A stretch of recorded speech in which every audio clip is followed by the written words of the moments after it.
குரா குரா know me பாரமிசியா type devil fruit. இந்த டெவில் ஃப்ரூட்டோட பவரை யூஸ் பண்ணி ஒரு உலகத்தையே அழிக்க முடியும். ஒயிட் பியர்ட் இந்த டெவில் ஃப்ரூட்டோட யூசரா இருந்திருப்பாரு.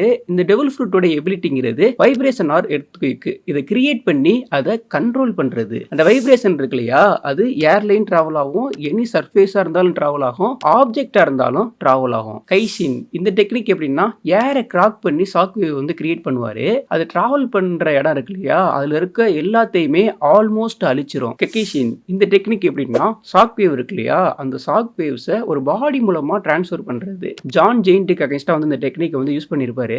இது ரொம்ப ரொம்ப ரூடா இருந்திருக்கும். நிறைய கண்ணாப்புனான ஷாக் வேவ்ஸ் வந்து வந்திருக்கும். இது யாரை அஃபெக்ட் பண்ண நினைக்கிறாங்களோ அவங்களுக்கு மட்டும் பாதிப்பா இருக்காது, அந்த ஷாக் வேவ் கிரியேட் பண்ற இடத்துல இருக்க எல்லாத்துக்குமே ஒரு பாதிப்பை வந்து ஏற்படுத்தி இருக்கும். கபுடவரி இந்த டெக்னிக் எப்படின்னா அவரோட ஹேண்டை ஃபோக்கஸ் பண்ணி ஒரு வைப்ரேஷன் வந்து கிரியேட் பண்ணுவாரு. அது வந்து ஒரு பபுள் மாதிரி இருக்கும். ஆப்பனண்டோட ஹெட்ல தான் அதிகமா வந்து இதை யூஸ் பண்ணுவாரு. அப்படி யூஸ் பண்ணி அட்டாக் பண்றப்போ அந்த டேமேஜ் அதிகமா இருக்கும். அந்த அட்டாக் ஒரு சர்ஃபேஸ்ல டிராவல் ஆகுதுன்னா அது ஒரு எர்த்குயிக்கையே வந்து ஏற்படுத்தும். அது எந்த அளவுக்கு பவர்ஃபுல்லா இருக்குன்னா ஒரு பெரிய சுனாமி வர அளவுக்கு ரொம்ப ரொம்ப பவர்ஃபுல்லா இருக்கும். ஒயிட் பியர்ட் வந்து ஒரு டிஃப்ரெண்டான ஒரு ஸ்வாட் வந்து யூஸ் பண்ணுவார் இல்லையா, அந்த ஸ்வாடோட பிளேட் இருக்குல்ல, அந்த பிளேடை ஃபோக்கஸ் பண்ணியும் ஒரு வைப்ரேஷன் வந்து கிரியேட் பண்ணுவாரு. அதை யூஸ் பண்ணி அட்டாக் பண்றப்பவும் அதோட பாதிப்புங்கிறதும் ரொம்ப ரொம்ப அதிகமா இருக்கும்.